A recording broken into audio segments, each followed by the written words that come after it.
ना पूछ कि मेरी मंजिल कहाँ है, अभी तो सफर का इरादा किया है। ना हारूंगा हौसला चाहे कुछ भी हो जाए, ये मैंने किसी और से नहीं खुद से वादा किया है।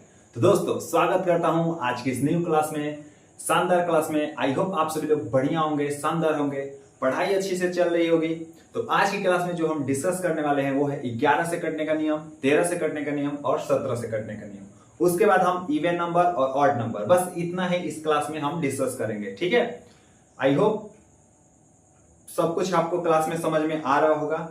तो बिना टाइम वेस्ट किए आज की क्लास को स्टार्ट करते हैं और पेन और कॉपी लेकर के फुल फोकस के साथ इस क्लास में जुड़ जाना है। तो कल की क्लास आपको नहीं मिली थी कुछ रीजंस की वजह से, तो आज की क्लास हम करेंगे। ठीक है, और फिर कुछ टाइम बाद प्रैक्टिस सेट भी इसका आ जाएगा। ठीक है, तो चलते हैं अपने टॉपिक पर और शुरू करते हैं 11 से कटने का नियम, यानी 11 से विभाजित डिविजिबिलिटी रूल ऑफ 11। समझ में आया? जरा ध्यान से फोकस के साथ इस नियम को समझना है। ठीक है, देखो सबसे पहले 11 से कटने का नियम क्या कहता है। एक नंबर ले लो कोई भी, 121। इससे हम लोग समझेंगे। एग्जाम्पल से नियम को समझना बहुत आसान होता है, इसलिए हम लोग एग्जाम्पल ले लिए हैं और नियम को समझेंगे, कोई दिक्कत नहीं होनी चाहिए। चलो इसको बताओ, सबसे पहला स्टेप क्या है, आपको क्या करना है, ध्यान से सुनना। इसमें कितने अंक है जरा बता दो। 3 अंक है, 3 अंकों की नंबर है, 3 डिजिट है। ठीक है, देखो सबसे पहले हम क्या करेंगे, एक को लेंगे, ले लिए यहाँ पे एक, यहाँ पे लिए, उसके बाद इसको छोड़ देंगे, इसको छोड़ देंगे, फिर एक को लेंगे, है ना। यानी जितना भी बड़ा संख्या रहेगा, जितनी भी बड़ी रहे, ठीक, हम क्या करेंगे कि एक को लेंगे, एक को छोड़ेंगे, एक को लेंगे, एक को छोड़ेंगे, ऐसे करके नंबर ले लेंगे। जैसे हमने क्या लिया पहला एक, तो एक लिख लो, प्लस इसको छोड़ दिए, इसको लिए, क्या आया 1। अब कोई नंबर तो है नहीं, इसको जोड़ दो, कितना है 2। बताओ पहला स्टेप समझ में आया? एक को लिए, छोड़े, फिर एक लिए, कितना है 2, जोड़ देंगे। ठीक है, अब जो बची हुई संख्या इसका लेंगे, एक को लेंगे, फिर एक छोड़ेंगे, कोई नंबर है ही नहीं, तो बस इसमें 2 ही हो गया, यानी 2। बताओ ये पहले समझ में आया है? अच्छे से बताना। हमने क्या किया, पहले एक नंबर लिया, फिर छोड़ा, फिर लिया। इसी तरह जो बचा है उसके साथ भी करेंगे, एक को लेंगे, छोड़ेंगे, एक को लेंगे, छोड़ेंगे, एक को लेंगे, ऐसे। अब जो भी आंसर आया है ना, इसको क्या कर दो, जोड़ दो। जोड़ दो, कितना होगा, नहीं माइनस कर दो, अंतर, डिफरेंस ले लेंगे। क्या ले लेंगे, डिफरेंस। क्या लेना है, अंतर लेना है, घटाना है, माइनस, डिफरेंस लेना है। कितना क्या लेना है, डिफरेंस, यानी माइनस करेंगे जो भी आएगा। दो में से 2 लेंगे तो क्या हो जाएगा, 0। 2 में से 2 करेंगे तो क्या हो जाएगा, 0। अभी 11 से कटने का नियम, रुक जाना, पहले ये समझो ये स्टेप हम 2 स्टेप में क्या किए हैं। ठीक है, आ जाओ दूसरा एग्जाम्पल देखते हैं। मैंने बोला 1 3 3 1, इसमें देखो बता दो सबसे पहले क्या करेंगे, एक को लेंगे, लिख लिए यहाँ, प्लस एक को छोड़ेंगे, एक को लेंगे, मतलब इसको छोड़ेंगे और इसको ले लेंगे, फिर इसको छोड़ेंगे, तो 1 और प्लस 3 हो जाए, कितना होता है बताओ, 4 होता है। ठीक, इतनी बात समझ में आए? दूसरे में क्या करेंगे, जिसको छोड़े हैं अब उसके साथ यही नियम करेंगे। देखो इसको लेंगे, 3 को लेंगे, फिर एक को छोड़ेंगे और कौन ले लेंगे, इस वाले को लेंगे, कितना लेंगे 1, कितना हो जाएगा 4। बताओ ये क्लियर हुआ? इतनी बात क्लियर हुआ? उसके बाद हम माइनस करेंगे, क्या हो जाएगा, 0 हो जाएगा। 4 में से 4 जाएगा 0। बोलो समझ में आया? ये लेने वाला मतलब एक को छोड़ो, एक को ले लो, एक को छोड़ो, एक को ले लो, ये समझ में आया? 2 स्टेप में हम करेंगे, कोई दिक्कत? अब जो डिफरेंस आया, जो अंतर आया ना, वो 0 आया। कुछ भी आ सकता है, 0 1 2 5 7 11 22, कुछ भी आ सकता है। ठीक है, अब हम इसको देखेंगे, क्या ये 11 से कटता है, 11 से विभाज्य है, बस इतना बता दो। आप सीख गए हो विभाज्य, 11 से विभाज्यता का नियम सीख गए। 11 से विभाज्य है कि नहीं, बस इतना बता दो। ये जो 0 है ना, वो 11 से विभाज्य है कि नहीं, बस इतना बता दो। आपका आंसर क्या आएगा, 0 तो सभी संख्याओं से विभाज्य है, 0 सभी संख्याओं से विभाज्य है, यानी 0 11 से भी विभाज्य है, 11 से भी डिवाइड हो जाएगा, 11 से भी कट जाएगा। यहाँ भी 0 11 से कट जाएगा, तो बस 11 से अगर ये कट गया 0, 11 से ये भी कट गया 0, तो ये जो बड़ी संख्या थी 1331, ये भी 11 से 11 से कट जाएगी, 121 भी 11 से कट जाएगा। बोलो समझ में आया? 11 से विभाज्यता के नियम समझ में आया? एक एग्जांपल और, एक एग्जांपल लास्ट, ध्यान से देखना। एक एग्जांपल और अगर नहीं समझ में आया तो उसमें भी क्लियर होगा। जैसे मैंने लिख दिया 10648, 10648, इसको करो, जल्दी से करो। सबसे पहले स्टेप में क्या करेंगे, एक को लेंगे, ले लिए, प्लस एक को छोड़ेंगे और एक को लेंगे, यानी 6 को लेंगे, प्लस फिर 4 को छोड़ो, 8 को ले लो। ठीक, इसको जोड़ो, 6 1 7 8 15, 15 हो गया, ठीक है।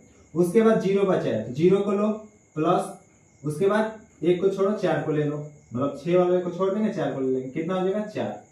ध्यान से देखो, उसके बाद क्या करेंगे बता दो, दिख रहा होगा नीचे ना, इसका डिफरेंस ले लेंगे, कितना आएगा 11। बताओ 11 11 से विभाज्य है, 11 से विभाज्य है कि नहीं, बस इतना बता दो, 11 11 से विभाज्य है कि नहीं, जल्दी बता दो। आपका आंसर आएगा यस, 11 जो होता है 11 से विभाज्य होता है। नीचे दिख रहा होगा ना, नहीं दिख रहा तो बताना भी, वो लग जाएगा स्क्रीन पर आ जाएगा, ठीक। तो 11 जो होता है 11 से कटता है, 11 के पहाड़े में आता है, इसलिए जो ये बड़ी संख्या है 10,648, ये पूरा 11 से क्या होगी, विभाज्य होगी। बताओ 11 से नियम समझ में आ गया, 11 से कटने का नियम क्लियर हो गया। कितने स्टेप में करेंगे, कैसे करेंगे, आई होप 11 से कटने का नियम आपको क्लियर हो गया होगा। अब चलते हैं 13 से कटने का नियम। तो दोस्तों अब हम डिस्कस करेंगे 13 से विभाज्यता यानी डिविजिबिलिटी रूल ऑफ 13। 13 से कैसे चेक करेंगे कटता है, इसका नियम क्या कहता है, जरा ध्यान से सुनना। देखो इसका भी हम एग्जांपल लेकर के समझेंगे, कोई भी एग्जांपल ले लो 13 से करने कोई भी एग्जांपल। मैंने ले लिया 169, ठीक है 169, मैंने ये एग्जांपल ले लिया, इसी से हम लोग समझेंगे। अच्छा सुनना जरा, पीडीएफ में आपको, पीडीएफ तो मिल रही होगी, पीडीएफ में आपको पूरा मिलेगा लिखा हुआ, है ना, तो ज्यादा घबराना मत, यहाँ बस समझने पर ध्यान दो कि कैसे चीजों को टैकल करेंगे। देखो 169 है, इसका क्या नियम कहता है कि इकाई अंक, क्या करो, इकाई अंक का 4 गुना यानी 4 से मल्टीप्लाई कर दो। इकाई अंक में किससे मल्टीप्लाई कर दो, 4 से, कितना आ जाएगा 36। बताओ इतनी बातें समझ में आए। इकाई अंक जो भी है लास्ट डिजिट उसका 4 गुना यानी 4 से मल्टीप्लाई करो, आएगा 36। समझ में, कोई भी इकाई अंक होगा तो 1 हो 2 हो 3 हो 9 हो कुछ भी हो तो 4 गुना ही करना है, 4 से ही मल्टीप्लाई करना है, इस वाले पर ध्यान देना, 4 से ही मल्टीप्लाई करना है। समझ में आ गया। अब जितना आया है नंबर ना, जितनी संख्या आई है, ठीक, चलो ध्यान से देखो, उसको इस वाली बची संख्या में जोड़ देना है। क्या करना है, ऐड करना है, जोड़ना है। जैसे 16 बचा है, यहाँ पे 36 आया था, इसको जोड़ दो, कितना होगा 6 6 12, 3 और 1 4 1 5। अब इस वाली संख्या को 52 को देखो कि क्या 13 के टेबल में 13 से कटता है या नहीं। आपका आंसर आएगा 13 चौका 52। पहाड़े याद है ना, मैंने पहले ही क्लास में बोल दिया था पहाड़े याद होना चाहिए 20 तक, पूरा जुबान पे ऐसे। तो 13 चौका 52 होता है, 13 4 जा 52। तो ये किससे कट जाएगा, 13 से विभाज्य है। किससे विभाज्य जरा बता दो, 13 से विभाज्य है, यानी 13 से डिविजिबल है, 13 से कट जाएगा, है ना। जब ये 13 से कट जाएगा 52, तो ये 169 पूरी संख्या ही क्या हो जाएगी, 13 से कट जाएगी। 13 बार में कट जाती है, आप चेक कर लेना, ठीक है। 13 का स्क्वायर होता है। कोई दिक्कत इतनी बातों में समझ में आया चीजें, 13 से कटने का नियम। एक और एग्जांपल देखें, देखते हैं कोई भी एग्जांपल रैंडम कुछ भी उठाकर ले लेते हैं हम लोग, ठीक है। जरा देखो, मैंने बोला 1001, ये एग्जांपल ले लो, 1001। बताओ ये 13 से कटता है या नहीं, 13 से कटता है या नहीं। क्या करेंगे बता दो, इकाई अंक का 4 गुना, इकाई अंक क्या है 1, इसमें किससे गुणा कराएंगे 4 से, कितना आएगा 4, ठीक है। बची हुई संख्या क्या है 100, बचा हुआ संख्या क्या है 100 है, यहां लिख देता हूं मैं, ठीक। उसमें 4 को क्या कर दो, जोड़ दो, कितना आ जाएगा 104। 104 13 से कटता है कि नहीं जरा बता दो, 104 13 से कटता है कि नहीं जरा बता दो।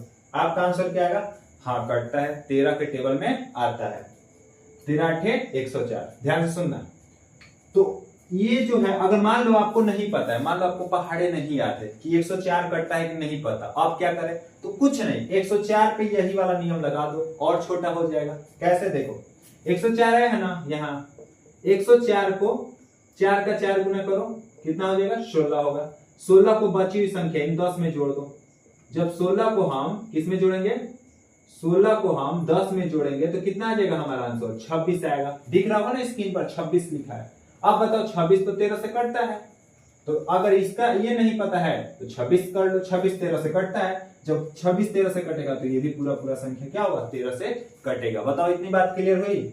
तो 13 से कटने का नियम क्लियर हुआ पूरा अच्छे से। एक बार रिपीट कर देता हूं, देखो इस वाले को देखो ध्यान से। क्या करेंगे, इकाई अंक का 4 गुना, इकाई अंक में 4 से गुणा, जितना आएगा जितना भी आएगा उसको बची हुई संख्या में जोड़ देंगे। अब चेक करेंगे कि जो जोड़ने पर जो आंसर आ रहा है ना वो 13 से कट रहा है या नहीं। अगर वो आंसर 13 से कट गया तो ये पूरी संख्या 13 से कट जाएगी। बताओ इतनी बात क्लियर? कितना आसान था, कितना सिंपल। जब आप प्रैक्टिस करोगे तो बहुत फास्ट करोगे, कितना भी बड़ी संख्या रहेगा बहुत फास्ट कर लोगे। ठीक है, अब बढ़ते हैं लास्ट, वो है 17 से कटने का नियम। तो दोस्तों आई होप आप सबको सभी चीजें अच्छे से क्लियर हो रहा होगा। तो आपको एक इन्फॉर्मेशन भी देनी थी, वो है कि अब जल्द ही प्रैक्टिस सेट आने वाली है, और वो प्रैक्टिस सेट जो होगा उसमें कैलकुलेशन होगा जो भी अब तक आप लोग पढ़े हो। ठीक है, तो रिवीजन कर लेना सभी टॉपिक्स की, क्योंकि उसी से रिलेटेड स्थानीय मान, अंकित मान, इस सब जितने तरह क्वेश्चन बनते हैं वो आने वाला है। ठीक है, और ध्यान रहे इंग्लिश में भी क्वेश्चन होगा और हिंदी में भी होगा, क्वेश्चन दोनों लैंग्वेज में होगा, ऑप्शन भी होगा उसके, और आपके सामने सॉल्व किया जाएगा। ठीक है, तो चलो स्टार्ट करते हैं। आप सबको देखते हैं कि 17 से विभाजित है, यानी 17 से कटने का नियम क्या कहता है, जरा ध्यान से देखना इसको। ठीक है, उसके बाद हम लोग इवन ऑर्डर पढ़ के क्लास को एंड कर देंगे। देखो 17 से विभाजित है, जैसे इसका भी कोई एग्जांपल ले लेते हैं। हमने ले लिया 289, क्या ले लिया 289, 289। ठीक है, अब ध्यान से सुनना मेरी बात को। ये नियम क्या कहता है? कुछ नहीं, बस वही कहता है जो हम लोग पढ़ के आए हैं, और ज्यादा कुछ नहीं। 7 का रूल पता था क्या? किसी को 7 का रूल पता है? कमेंट बॉक्स में जरूर बताना 7 वाला रूल। ठीक है, चलो आ जाओ देखते हैं। इकाई अंक, इसमें इकाई अंक कितना है? 9 है। ठीक है, अब खुद बताओ 13 का हम 4 गुना किए। 13 का जब रूल पढ़ रहे थे तो उसमें हम 4 गुना कर रहे थे, तो ये 13 से थोड़ा बड़ा है ना, 17 है, तो इसमें इसका हम करेंगे 5 गुना। कितने गुना? 5 गुना, यानी 5 से मल्टीप्लाई कर देंगे। ठीक है, इकाई अंक में 5 से मल्टीप्लाई, कितना आया? 45, 45 आ गया। बताओ इतनी बातें क्लियर हुई? 9 में किससे गुना? 5 से। 9 इकाई अंक का कितने गुना? 5 गुना, वो हो गया 45। अब जो बची हुई संख्या है 28 बचा है ना, इन दोनों का डिफरेंस ले लेंगे, यानी अंतर, यानी घटाएंगे। तो सिंपल है, घटाएंगे तभी जो बड़ी संख्या होगी छोटी संख्या को माइनस कर देंगे। बड़ी ये है 45, तो 45 में से मतलब 45 में से 28 को क्या कर देंगे? घटा देंगे। 28 को जब घटाएंगे तो देखो कितना आएगा? 15 में से 8 जा 7, और यहाँ 3 में से 2 जा 1, 17। कितना आया? 17। बताओ इतनी बातें समझ में आया? इकाई अंक का 5 गुना, इकाई अंक का 5 गुना 45, और बची हुई संख्या को माइनस कर देंगे। ठीक है, जो आएगा यहाँ पे। ठीक, तो 17 से विभाज्य हो जाए, यानी 17 से, अब चेक कर लो क्या ये 17 से कटता है, 17 से विभाज्य है? बस यस और नो बता दो। जो आंसर आया है, क्या ये 17 से विभाज्य है या नहीं, बस इतना बता दो। 17 से विभाज्य है या नहीं, बस इतना बता दो। जो भी आंसर आया है, आपका आंसर आएगा बिल्कुल 17, तो 17 से विभाज्य है। सभी संख्या खुद से तो कटती ही है, तो यानी ये जो 289 था ये भी 17 से कट जाएगा। बताओ क्लियर हुआ? 17 से नहीं क्लियर हुआ? ठीक है, एक और एग्जांपल लेते हैं, कोई भी एग्जांपल, कटेगा नहीं कटेगा हमें नहीं पता, लेकिन हम ले लेते हैं। जैसे मान लो 1001 वाला ही लेते हैं। 1001 यही लिए थे ना, 1001 यही था। चलो देखते हैं 1001 करता है कि नहीं 17 से। ठीक है, कि कोई नंबर कटने वाला लेते हैं हम लोग। देखो रुक जाओ, 2 मिनट रुक जाओ।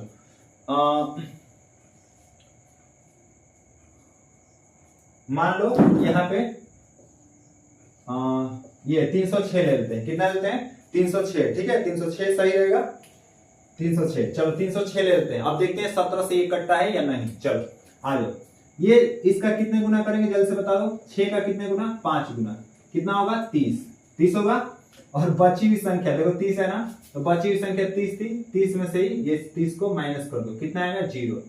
फिर से वही बात, अब ये रिपीट हो चुका है, एकदम जुबान पे होना चाहिए कि 0 जो होता है ना वो सभी संख्याओं से कट जाता है, बस 0 को छोड़ करके।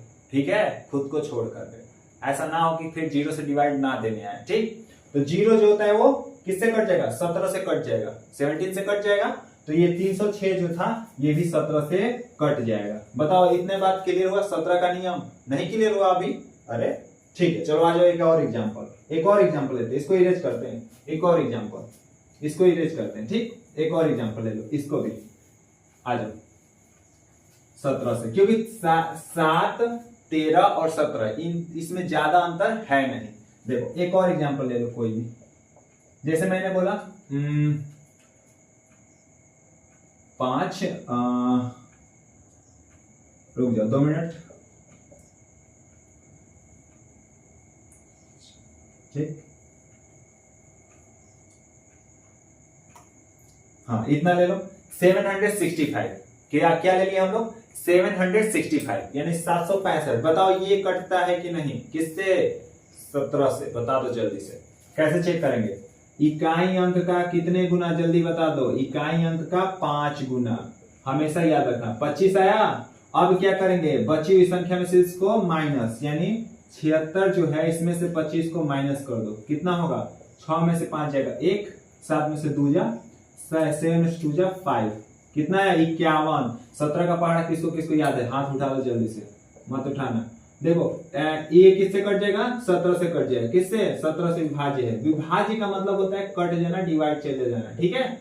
तो ये 17 से क्या है? विभाज्य। 17 या 51, 73 या 51, समझ में आया? पहाड़े याद कर लो। तो 17 से ऐसे चेक करेंगे, यानी ये पूरी संख्या ही क्या होगी? 17 से कट जाएगी। बताओ इतनी बात क्लियर? 11। अब हमारा पूरा हो चुका है। 11, 13 और 17। इसमें देखें, अब आ जाओ थोड़ा सा, 2 टॉपिक छोटे छोटे हैं, उसको हम लोग समझ लेते हैं कि सम संख्या किसे बोलते हैं और विषम संख्या किसे बोलते हैं। तो दोस्तों आई होप आप सबको डिविजिबिलिटी रूल यानी विभाज्यता का नियम अच्छे से क्लियर हो गया होगा सबका। अभी भी किसी चीज में डाउट रहा होगा तो जरूर बताना। और हाँ, बाकी जितने भी नंबर होते हैं, जैसे 12 हो गया, 14 हो गया, 16 हो गया, ये सब नंबर से कैसे चेक करेंगे वो मैंने फिर बताया कि जहां पे जिस टॉपिक की जरूरत है, जहां पे आपको अच्छे से समझ में आएगा, वहीं पे उस टॉपिक को मैंने रखा है। जैसे ये इवन नंबर, ऑड नंबर, सम संख्या और विषम संख्या, जानबूझ के मैंने यहाँ इस जगह पे रखा है ताकि अब आपको समझ में आ जाएगा सम संख्या किसे कहते हैं और विषम संख्या किसे कहते हैं। जरा ध्यान से सुनना। 2 से कटने का नियम पता है ना आपको? 2 से विभाज्यता का नियम क्या होता है? जल्दी बता दो। 2 से विभाज्यता का नियम में ये कहता है कि इकाई अंक पे 0, 2, 4, 6, 8। इकाई अंक कितना होना चाहिए? जल्दी से बता दो। इकाई अंक कितना, कौन कौन होना चाहिए? 2, 4, 0, 6, 8। इसमें से कोई भी है तो वो 2 से पूरा पूरा कट जाएगा। तो बस सम संख्या विषम संख्या 2 से कटने के नियम पर ही आधारित है, ठीक है। देखो कैसे, जब भी कोई भी नंबर अगर 2 से कट गया, क्या बोलोगे? कोई भी नंबर जो 2 से विभाज्य हो, किससे? 2 से विभाज्य हो, यानी 2 से डिवाइड हो। जो नंबर 2 से डिवाइड हो, विभाज्य हो, उसे हम क्या बोलेंगे? सम संख्या बोलते हैं। क्या बोलते हैं? सम संख्या। बोलो क्लियर हो गया? आप देख रहे हो कितना आसानी से क्लियर हो गया। इसीलिए मैंने हर टॉपिक को एकदम प्रॉपर जगह पे, जहां पे आपको अच्छे से समझ में आ जाए, वहां पर मैंने रखा है। तो 2 से जो संख्याएं कट जाएंगी उसे बोलेंगे सम संख्या, और विषम संख्या किसे बोलेंगे? जो 2 से विभाज्य ना हो, जो 2 से विभाज्य ना हो, जो 2 से पूर्णतः विभाज्य ना हो, उसे क्या बोलेंगे? विषम संख्या। इसी का तो उल्टा है विषम संख्या। सवाल ये उठता है कि कैसे चेक करेंगे कि मतलब कोई सम संख्या है और कोई विषम संख्या है। तो सिंपल, आपको याद होगा नियम 2 से कटने का, कि जिसके लास्ट में 0, 2, 4, 6, 8 हो, वो संख्या 2 से कट जाती है। जैसे एग्जांपल में देखो, जैसे एग्जांपल में क्या हो जाएगा? मैंने बोला 6, बता दो ये बड़ा सा एकदम, ये सम संख्या की विषम संख्या, जल्दी बता दो। आपका आंसर आएगा कि इकाई अंक पे 4 है और ये 2 से कट जाता है। अगर 2 से कट गया तो ये सम संख्या। अगला कोई एग्जांपल ले लो, जैसे मैंने बोला 9000, 9000 क्या सम संख्या है? ये विषम संख्या। आपका आंसर आएगा 0 है, 2 से कट जाएगा तो ये सम संख्या यानी इवन नंबर। कोई भी बड़ा एग्जांपल ले लो, कोई भी बड़ा एग्जांपल, ये बताओ सम संख्या की विषम संख्या, जल्दी बता दो। इकाई अंक पे 1 है, क्या 2 से कटेगा? नहीं, तो ये क्या हो जाएगा? ये पूरी संख्या विषम। लेकिन मान लो मैंने बढ़ा दिया आगे 8, अब बताओ, अब बन गया सम संख्या। तो ऐसी बहुत सारी सम संख्याएं हो जाएंगी, etc, बहुत सारी आ जाएंगी, ठीक। अब देखो मैं एक क्वेश्चन भी इसी पर बोलूंगा, जरा ध्यान से सुनना। विषम संख्या पहले समझ लो। विषम संख्या क्या होता है? जो 2 से विभाज्य ना हो, 2 से पूरा पूरा ना कटे, ठीक है। जैसे एग्जांपल में इसके इकाई अंक पे क्या आ सकता है? विषम संख्या के इकाई अंक पे क्या क्या हो सकता है? सिंपल, क्या हो सकता है? बता दो इकाई अंक। इकाई अंक क्या हो सकता है? 1, 3, 5, 7 और 9। इसमें से कोई भी है, कितनी भी बड़ी संख्या हो, ये भी संख्या जो है वो विषम ही है, लेकिन बड़ी कितनी भी संख्या बड़ी क्यों ना हो, अगर इकाई अंक पे ये है तो वो विषम संख्या होंगी, क्योंकि वो 2 से नहीं कटेंगे। बताओ क्लियर हुआ? सम संख्या विषम संख्या। बहुत शानदार क्वेश्चन मिलेगा आपको, ठीक है। इसका आंसर जरूर बताना। देखो पहले अगर ये क्लियर हो गया तो मैं वो क्वेश्चन बोल देता हूं और यहां पर लिख देता हूं, ठीक है, जल्दी से बता देना। और आज की क्लास यहीं तक। आई होप आपको सब कुछ समझ में आ गया होगा, ठीक है। तो क्वेश्चन है ये कि सबसे छोटी सम संख्या बता दो। एक मिनट रुक जाना जरा, क्योंकि मैंने सम संख्या तो बता दिया। सम संख्या चलो मैं बता देता हूँ। सम संख्या स्टार्ट होता है 2 से, मैं खुद ही बता देता हूँ लेकिन आंसर आपको करना पड़ेगा। 6, 8, 10 कहां से स्टार्ट होता है, ऐसे करते करते अनंत तक जाता है, बहुत सारी होती है। यानी 2 से शुरू होता है सम संख्या। विषम संख्या शुरू होता है 1 से, 1, 3, 5, 7 ऐसे करते करते पूरा इनफाइनाइट अनंत तक जाता है 80 से। ठीक है, तो अब मैंने ये तो बता दिया कि 2 से शुरू होता है। अब शुरू जैसे मैंने बता दिया, आप छोटी संख्या बता दोगे, लेकिन बताना जरूर। ऑप्शन है आपके, बताओ सबसे छोटी संख्या सम संख्या कौन सी है। सबसे छोटी सम संख्या आपको बतानी है, विषम नहीं, विषम में तो एक ही होगा। सबसे छोटी विषम संख्या कौन है बता दो। 1 है, क्योंकि 1 से शुरू हो रहा है। ठीक है, लेकिन बताओ सबसे छोटी सम संख्या कौन है, यानी स्मॉलेस्ट इवन नंबर। ऑप्शन सुन लो पहले, क्योंकि तुरंत 2 बता दोगे। कोई बात नहीं, ऑप्शन सुन लो, ऑप्शन सुन लो, मैं बोल देता हूं। सबसे छोटी 0, 2 और ले लो 4 और 0 और 2 दोनों ले लो, है ना। ये 4 ऑप्शन आपके सामने है। ठीक है, जरा ध्यान से आंसर करना, क्योंकि अभी एक क्वेश्चन और है, अब उसकी क्लास आएगी इसके आगे। ठीक है, छोटी सी क्लास आएगी, आपका जितने भी डाउट हैं कि सबसे छोटी विषम, सबसे छोटी प्राकृतिक, सबसे छोटी एक अंक की कौन सी संख्या है, पहली क्लास में मैंने पूछा था, याद है। तो उसकी भी क्लास आएगी और उसमें सब कुछ आपका क्लियर होगा, क्योंकि मैंने बोला था कि सम संख्या विषम संख्या पढ़ाने के बाद वो डाउट सब कुछ मैं क्लियर करूंगा। तो एक डाउट और देके जा रहा हूं, उसको भी ध्यान रखना। इसको बताना कि 0 होगा, 2 होगा, 4 होगा या 0, 2 दोनों होगा। ठीक है, मैंने क्या बोला, सबसे छोटी सम संख्या, स्मॉलेस्ट इवन नंबर आप बता दो। ठीक है, चलो तो आज की क्लास को यहीं पे एंड करते हैं। आई होप आज की क्लास में सब कुछ समझ में आया होगा। कोई भी डाउट हो, अगर क्लास कैसी लगी ये भी जरूर बताना, सब कुछ कमेंट बॉक्स में जरूर बताना। ठीक है, उससे मुझे सेटिस्फेक्शन मिलता है कि हाँ मैंने अच्छे से समझाया है या नहीं। ठीक है, तो आज के लिए इतना ही रखते हैं, मिलते हैं अगली क्लास में नए टॉपिक के साथ। तब तक के लिए जय Hind, wish you all the best.